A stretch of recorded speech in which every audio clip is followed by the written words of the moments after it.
प्यारे छात्रों, भैया बहनों, मैं रामेश्वर तिवारी, प्राचार्य सरस्वती शिशु मंदिर जैन। हम लोगों ने साइटोलॉजी के अंतर्गत जो चैप्टर अपना चल रहा था सेल स्ट्रक्चर एंड फंक्शन, कोशिका, उसकी संरचना और कार्य, कोशिका की संरचना और कार्य, इस चैप्टर के अंतर्गत जो आज का अपना लेक्चर है, वीडियो, वो है क्रोमोसोम्स, गुणसूत्र। क्रोमोजोम जिसको क्या बोलेंगे, गुणसूत्र बोलते हैं। तो इसको हम लोग देखेंगे, ये 11th में भी है और 12th के आपके जेनेटिक्स में भी है। तो यहाँ 11th में भी पढ़ेंगे, 12th में भी पढ़ेंगे, दोनों जगह है, इसलिए अच्छे से इसको देखेंगे, तैयार करेंगे। क्रोमोजोम शब्द से ही पता चल रहा है, क्रोमा मीन्स कलर, क्रोमा माने यहाँ पर ध्यान रखेंगे colour, chroma CROMA, chroma means हो जाएगा कलर्ड, COLOURED, कलर्ड, रंगीन, एंड सोमा मीन्स हो जाएगा बॉडी, बॉडी यानी रंग को ग्रहण करने वाली रचना। स्टेन करेंगे, जब हम इसको अभिरंजित करेंगे, स्टेन करेंगे, रंगेंगे, तो ये रंग को ग्रहण कर लेती है, अभिरंजित हो जाती है। ऐसी रचना ध्यान रखेंगे कहलाती है क्रोमोजोम्स, गुणसूत्र। जीन्स को बियर करने वाली रचना, जीन्स को धारण करने वाली रचना क्रोमोसोम्स कहलाती है। तो ये कहने का मतलब है जीन्स क्या है, हेरेडिटिक यूनिट है, ये आनुवंशिकता की इकाई है जो आनुवंशिक लक्षणों को one generation to other generation, एक पीढ़ी से दूसरी पीढ़ी में ले जाने का कार्य जीन करती है। और जीन कहाँ पाई जाती है, क्रोमोसोम के ऊपर। तो ये बात दिमाग में आपके पिक्चर बैठ जाए कि जैसे सेल है, कोशिका है, ये कोशिका के अंदर न्यूक्लियस है, न्यूक्लियस के अंदर ये क्रोमैटिन थ्रेड या क्रोमैटिन नेट होते हैं, ये रचनाएं होती हैं। ये आपकी सेल की बात कर लिए आप, कोशिका है, साइटोप्लाज्म है, लिखने की जरूरत नहीं, हमको बहुत लंबा हो जाएगा। ये न्यूक्लियस है, न्यूक्लियस, ये न्यूक्लियस के अंदर ध्यान रखेंगे ये क्रोमैटिन नेट है, क्रोमैटिन नेट, क्रोमैटिन थ्रेड या क्रोमैटिन नेट पढ़ चुके हो। ये यही टूटते हैं, ये जब टूटेंगे तो क्या बनेगा, इनसे क्रोमोसोम बनेगा, क्रोमोजोम बनेगा, जो भी कहिए। और इन्हीं क्रोमोजोम्स के ऊपर जीन होते हैं। क्रोमोसोम्स किसका बनता है, DNA प्लस हिस्टोन का। तो इस क्रोमोसोम्स के अंदर DNA होगा, DNA प्लस हिस्टोन प्रोटीन होती है, हिस्टोन। और ये DNA का खंड ही क्या कहलाता है, जीन कहलाता है। ये कॉन्सेप्ट क्लियर हो।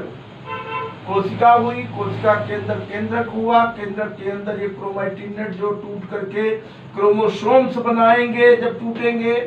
और ये क्रोमोसोम्स DNA का बना हुआ है, धन हिस्टोन प्रोटीन होती है यूकैरियोटिक कोशिकाओं में, तो ये DNA हो गया। और उसके बाद इसका खंड, DNA का खंड, टुकड़ा, फ्रेगमेंट क्या कहलाता है, जीन्स। तो क्रोमोसोम्स क्या होती हैं, जीन को बियर करने वाली, धारण करने वाली रचनाएं होती हैं जो जेनेटिक कैरेक्टर्स को, आनुवंशिक लक्षणों को एक पीढ़ी से दूसरी पीढ़ी तक ले जाने का कार्य करती हैं। दूसरी बात ध्यान रखेंगे कि इनको इस रूप में भी डिफाइन कर सकते हैं कि दी प्रोटोप्लाज्मिक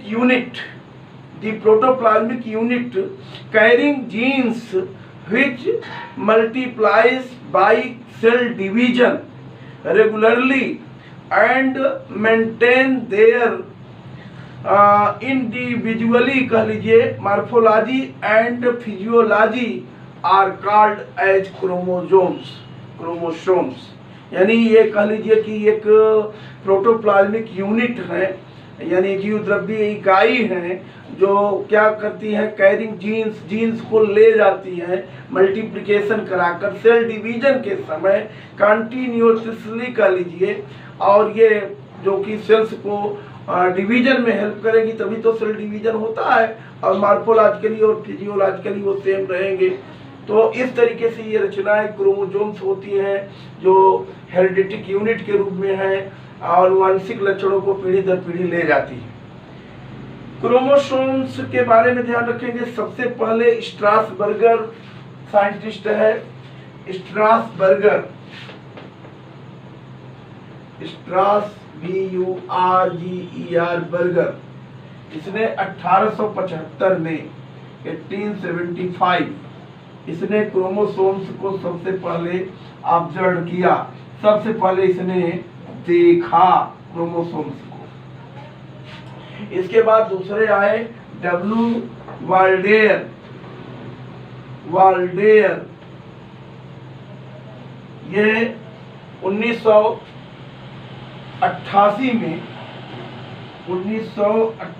में इन्होंने इन रचनाओं को जो क्रोमोसोम्स थी, क्योंकि ये कलर्ड को क्या करती थी, ये ग्रहण करती थी, लेती थी स्टेन करने पर, अभिरंजित करने पर, इसलिए इनको ध्यान रखना उन्होंने क्रोमोसोम नाम दिया था। ये क्रोमोसोम नाम दिए थे, ध्यान देना, पूछ देता है एग्जाम में क्रोमोसोम नाम किसने दिया, नाम दिया।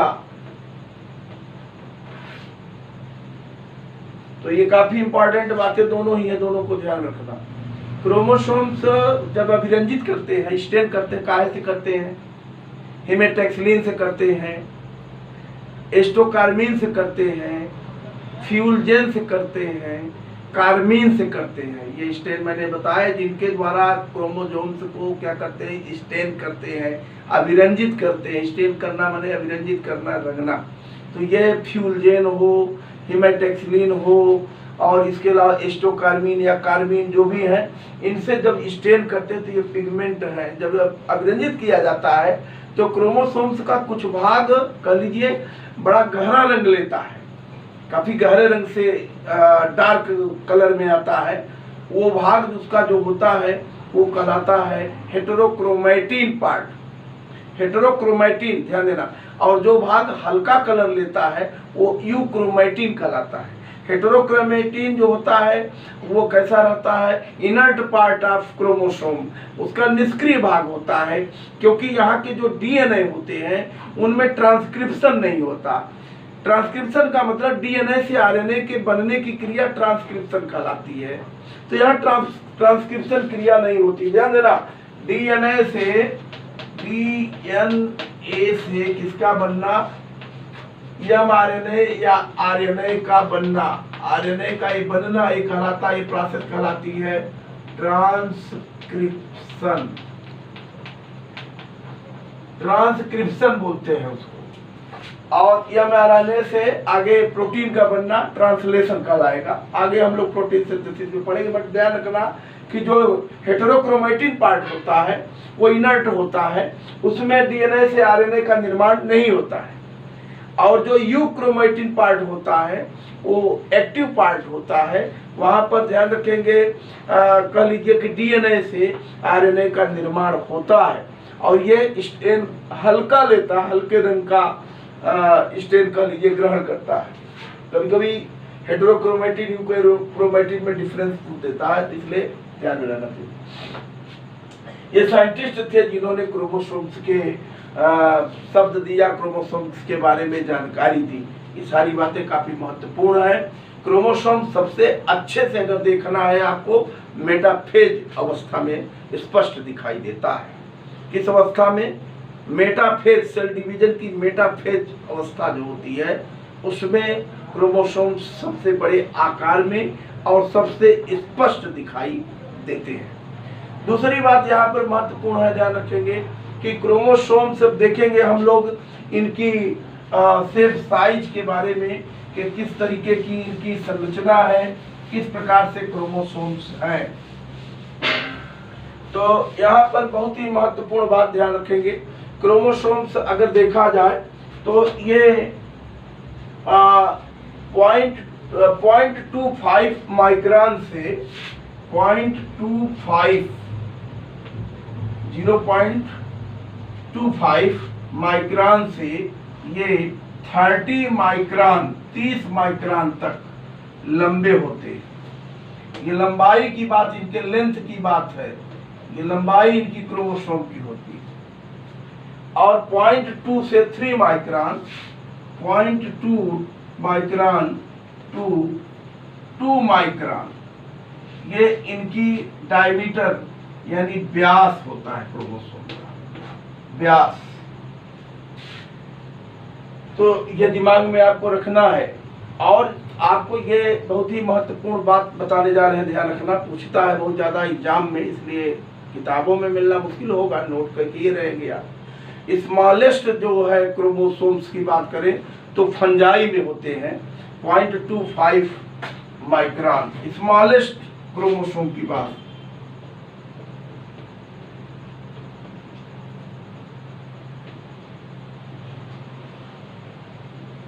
किसमें होते हैं?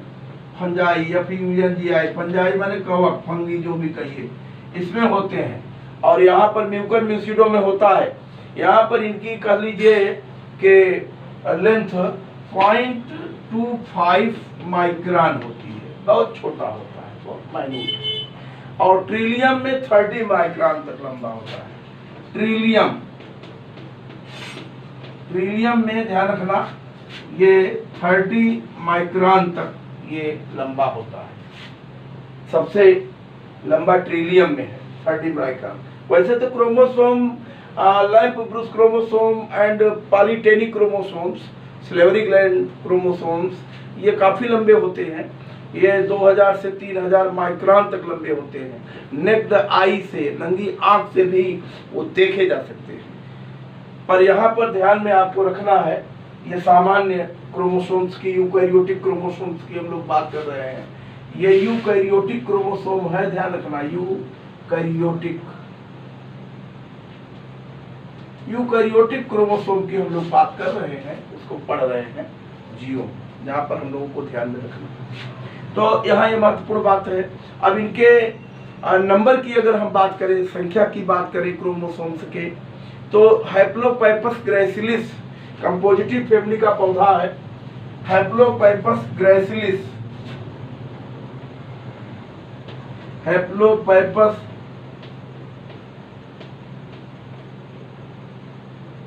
ग्रैसिलिस,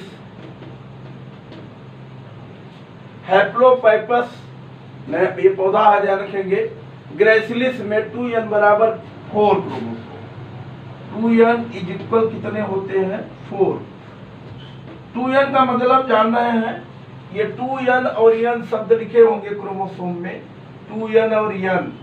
2n जब होगा तो इसको बोलते हैं, ध्यान रखेंगे, डिप्लॉयड नंबर है ये, और n माने हैप्लॉयड, ये डिप्लॉयड द्विगुणित, और n लिखा होगा तो हैप्लॉयड, हैप्लॉयड माने अगुणित, हैप्लॉयड को हिंदी में बोलेंगे अगुणित, और डिप्लॉयड को क्या बोलेंगे?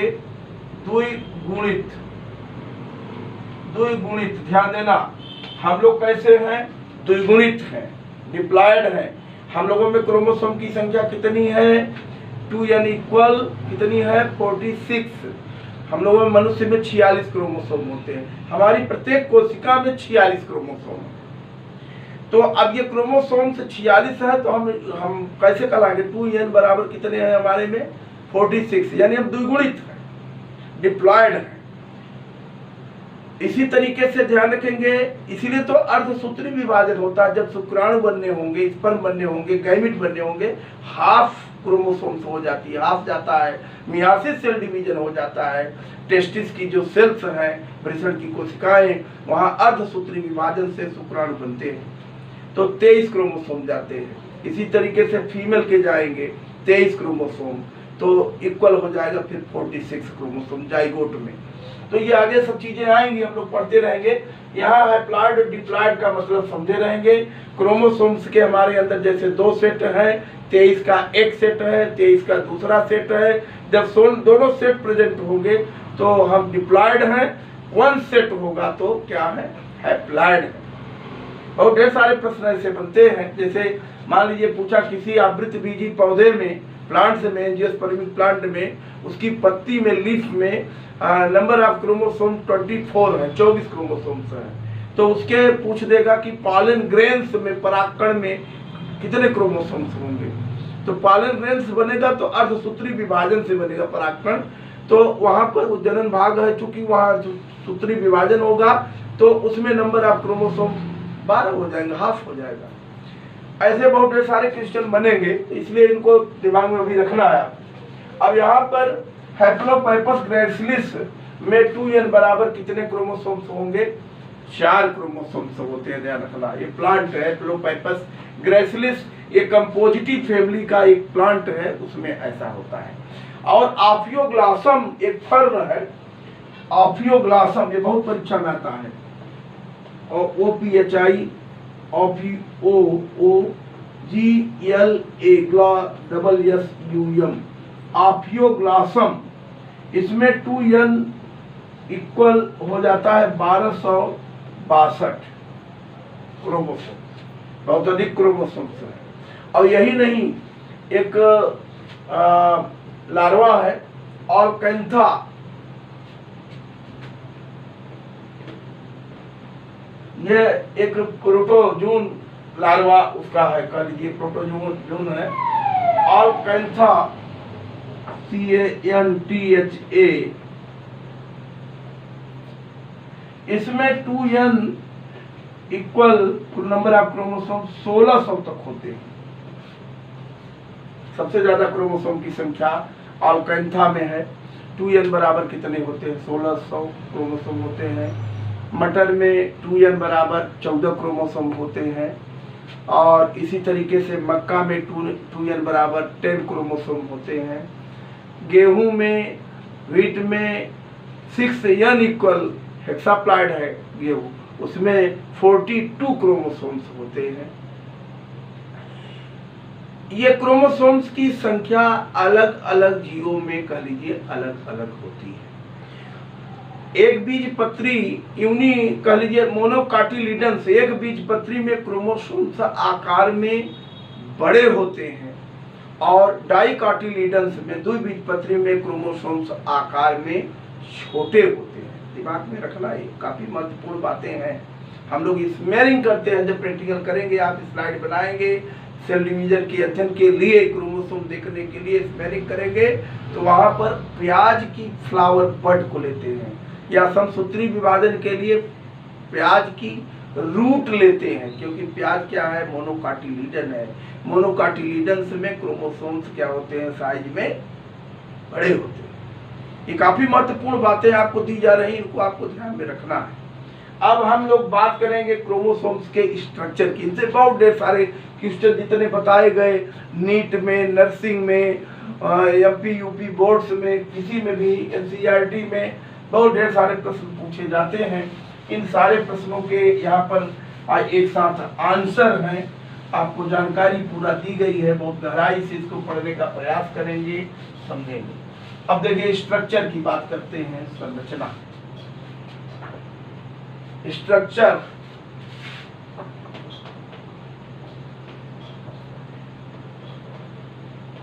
स्ट्रक्चर संरचना, किसकी संरचना? क्रोमोसोम संरचना। क्रोमोसोम की अगर संरचना देखी जाए तो ध्यान रखेंगे, इसमें मुख्य रूप से आप जानते हैं क्रोमोसोम का निर्माण होता है कब? सेल डिवीजन जब होता है, खासतौर पर मेटाफेज, इंटरफेज के बाद प्रोफेज अवस्था। प्रोफेज अवस्था में ही क्रोमोसोम बनने लगते हैं, क्योंकि वो जो क्रोमेटिन नेट है, थ्रेड, वो सिकुड़ता है, कंस्ट्रक्शन होता है, और उसके बाद में क्या होता है? टूट जाता है। वो खंड जो टूटता है, फ्रेगमेंट, दीज आर क्रोमोसोम्स, वो क्रोमोसोम्स होते हैं। तो सबसे बढ़िया स्थिति मेटाफेज में दिखती है क्रोमोसोम्स की।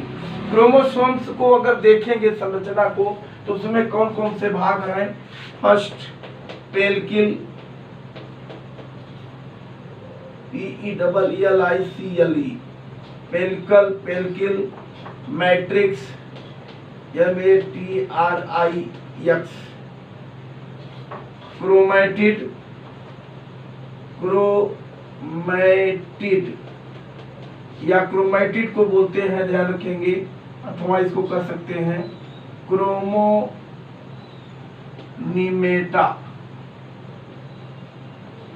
क्रोमेटिड आर क्रोमोनिमेटा, अथवा लिख दे रहे हैं आर, अथवा चाहे क्रोमेटिड कहो या उसी के लिए क्रोमोनिमेटा शब्द प्रयोग करते हैं। चौथा इसके बाद ध्यान रखेंगे सेंट्रोमियर, CENTROMERE, सेंट्रोमियर। पांचवा क्रोमोमियर, क्रोमोमियर। छठा टीलोमियर।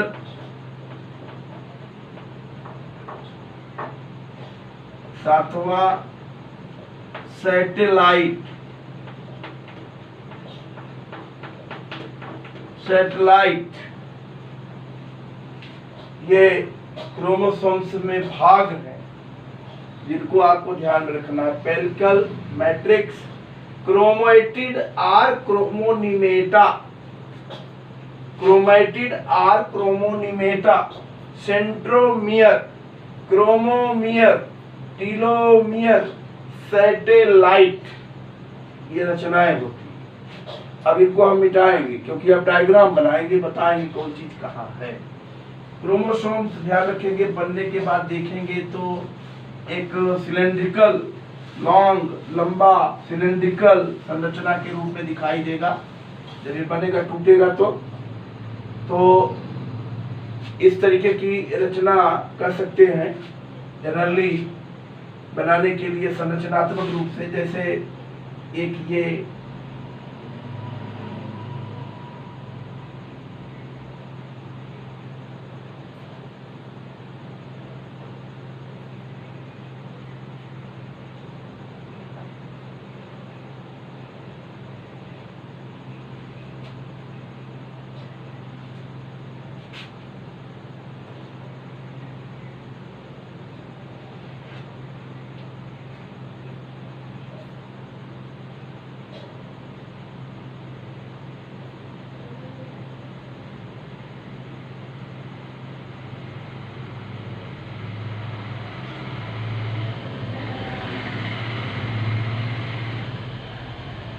ये सेंट्रोमियर है,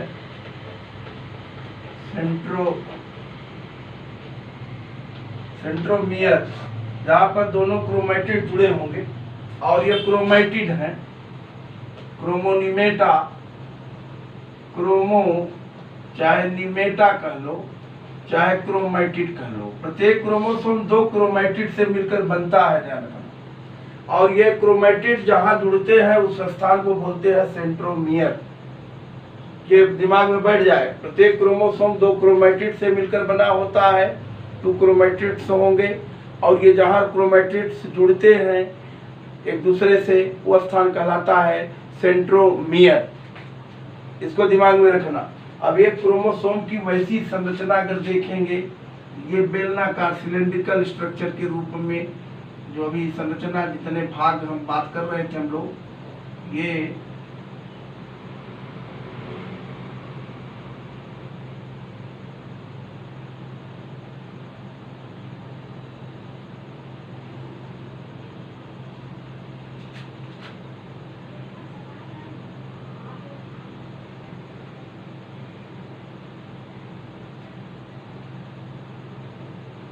ये क्रोमोसोम की देखिए यह रचना दिखा रहे हैं।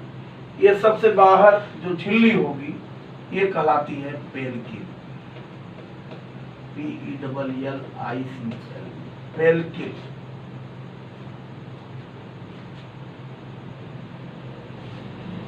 पेलिकिल ये सबसे बाहरी मेम्ब्रेनस स्ट्रक्चर है जो इसको कवर्ड किए रहती है, वो कहलाती है पेलिकिल। और इसके अंदर भरा हुआ जो सब्सटेंस होगा, अंदर जो द्रव्य भरा होगा कह लीजिए, वो मैट्रिक्स कहलाएगा। इसके अंदर जो भी द्रव्य भरा है वो कहलाता है मैट्रिक्स। ये अंदर भरा हुआ द्रव्य ध्यान देना मैट्रिक्स कहलाएगा, जो भरा हुआ है, MATRIX। और ये जो दबा है यहाँ पर, जहाँ पर दबा हुआ है, ये फर्स्ट कंस्ट्रक्शन, ये primary PRIMARY primary, CON construction, CONSTRICTION construction, primary constriction, प्राथमिक संकीर्णन, प्राथमिक संकीर्णन। मैट्रिक्स को आधात्री, हिंदी कठिन है, अंग्रेजी में देखें। और यहाँ पर ये जो लगी है रचना लास्ट में, ये है सैटेलाइट। ये उपस्थित हो भी सकती है, नहीं भी हो सकती। जिस क्रोमोसोम्स में ये प्रेजेंट होगी वो सेट क्रोमोसोम कहलाएगा, ध्यान देना। यहाँ इसके अंदर अब जो बात हो रही थी कि डीएनए का बना हुआ ये जो रचना लगी होगी डीएनए और हिस्टोन से बनी हुई, ये यही है, वाइल्ड है पूरा, देख रहे हैं इस तरीके से। और ये लास्ट में ये घुंडी जैसी पिन का जो कह लीजिए हेड होता है, वैसी रचना ये कहलाती है टीलोमियर, टीलोमियर बोलते हैं। और ये स्प्रिंग जैसी जो रचना बना रहे हैं, देख रहे हैं,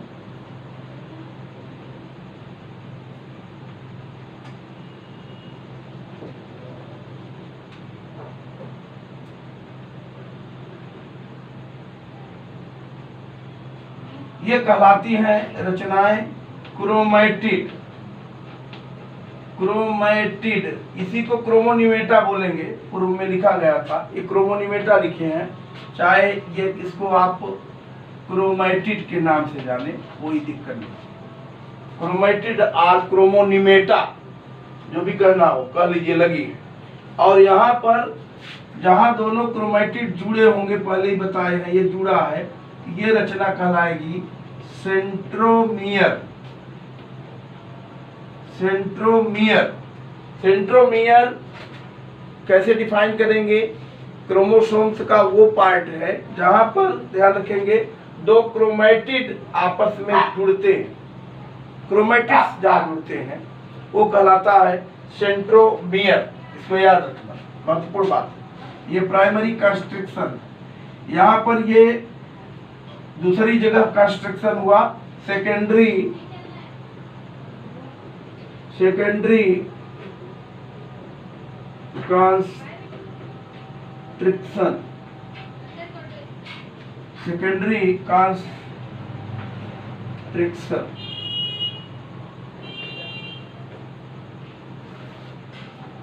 द्वितीयक संकीर्णन, दूसरी बात।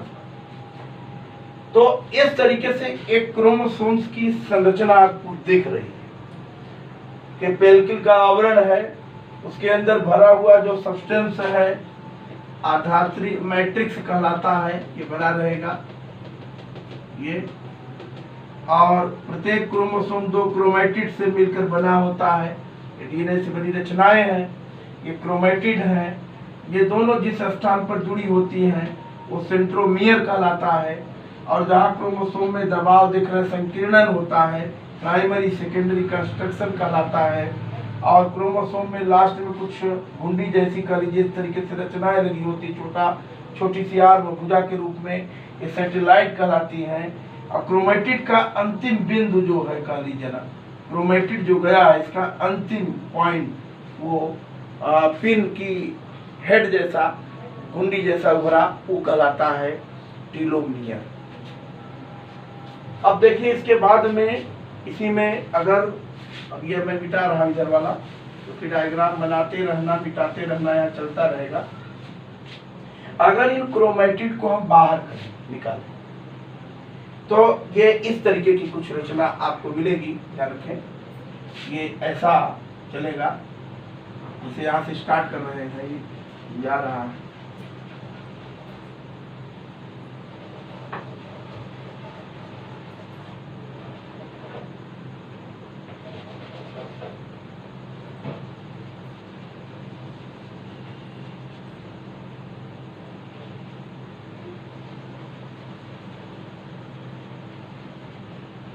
स्प्रिंग जैसा कॉइल्ड है, और यहाँ ये भाग आप जान गए हैं कि जहाँ ये जुड़ा हुआ है, ये भाग कहलाता है सेंट्रोमियर। MERE, सेंट्रोमियर है। और ये दोनों भाग उसके क्या है? क्रोमैटिड या क्रोमोडिमेटा जो भी कहिए। और ये भाग क्या है उसका? टीलोमियर। तो क्या बोलेंगे? टीलोमियर। ये क्लियर हुआ? अब देखिए और थोड़ा स्पष्ट करें।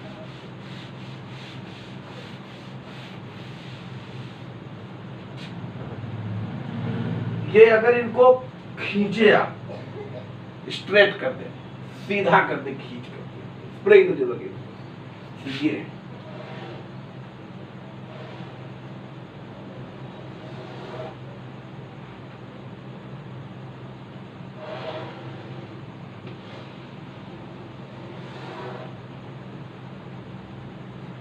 स्थान जहां जुड़े हैं, ये आपको पता है, तो सेंट्रोमियर ही है।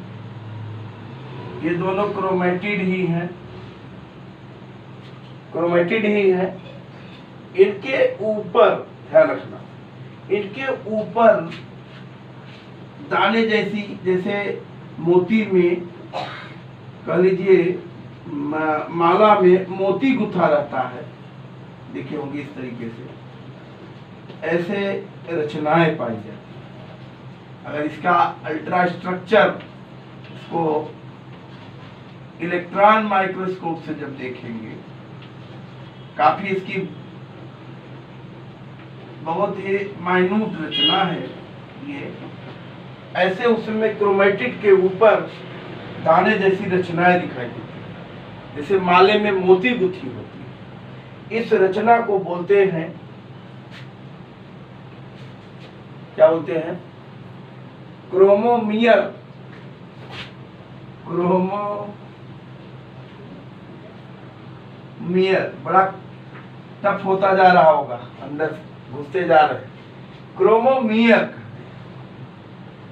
ये क्रोमोमियर है। और साइंटिस्टों का ऐसा मानना है कि यहीं पर जीन्स रहते हैं। ये जीन का स्थान है, लोकाई, जहां पर ये जीन्स है, क्रोमोमियर कहलाता है। ये जीन का स्थान है, ध्यान रखना, यहीं पर जीन है। और जीन हेरिडेटिक यूनिट है, आनुवंशिकता की इकाई है, जो लक्षणों को एक पीढ़ी से दूसरी पीढ़ी ले जाती है। जीन्स को जोहानसन ने सबसे पहले खोजा था। जीन्स की खोज किसने की थी? जोहानसन, साइंटिस्ट है। जब जीन के बारे में चर्चा करेंगे तो वहां करेंगे, लिखना होगा तो आप लिख लीजिएगा। जीन्स की खोज जोहानसन ने की। तो ये काफी महत्वपूर्ण बातें थी, इनको आपको सबको ध्यान में रखना है। ये संरचना की बात। अब क्रोमोसोम्स के हम अगर प्रकार देखते हैं,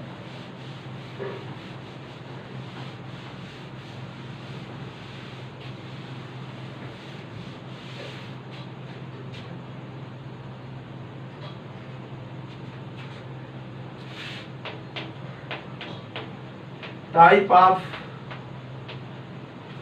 क्रोमोसोम्स, क्रोमोजोम्स जो भी कहिए, क्रोमोसोम्स के प्रकार। तो क्रोमोसोम्स सेंट्रोमियर की उपस्थिति के आधार पर, on the basis of presence of centromere, chromosomes are 4 types.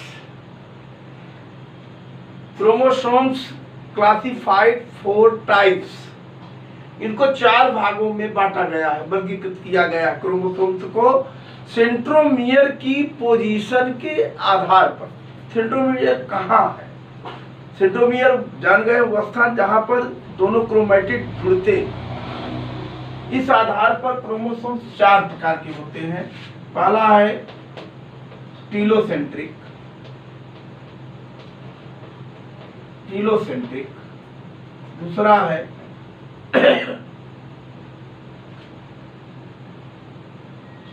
Acrocentric,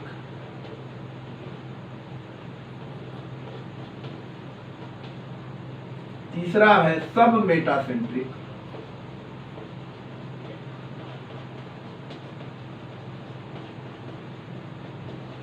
और चौथा है मेटासेंट्रिक।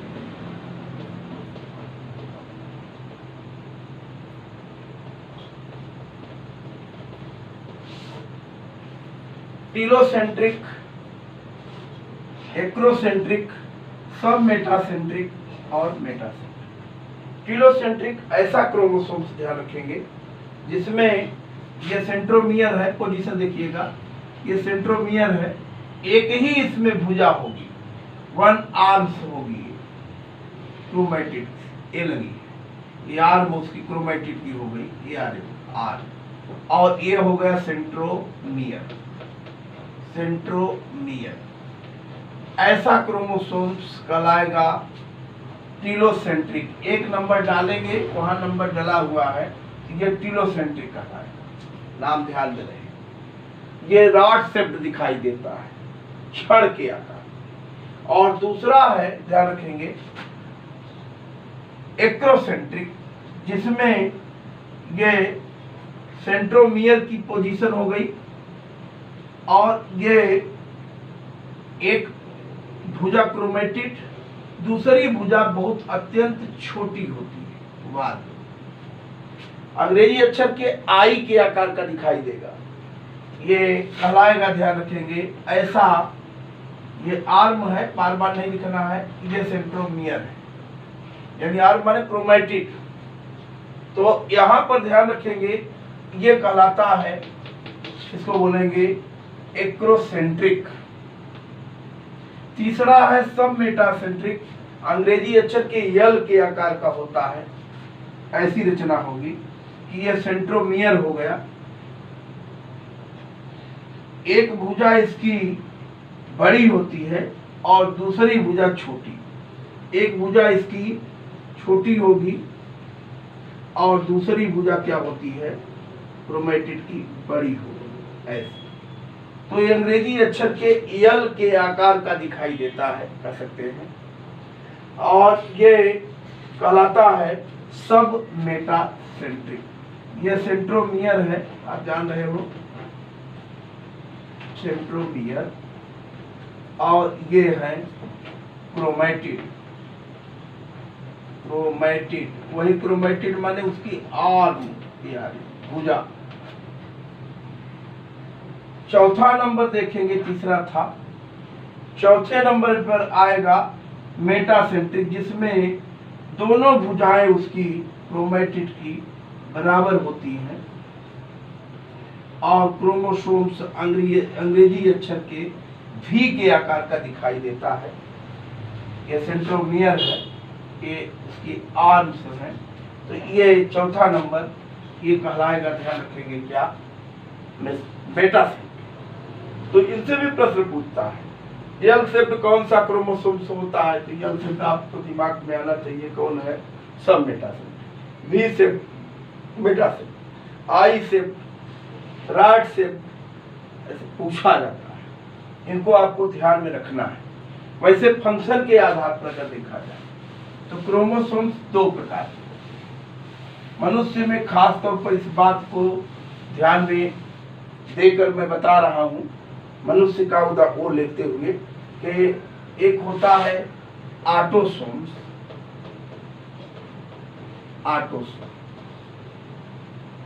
और दूसरा होता है सेक्स क्रोमोसोम।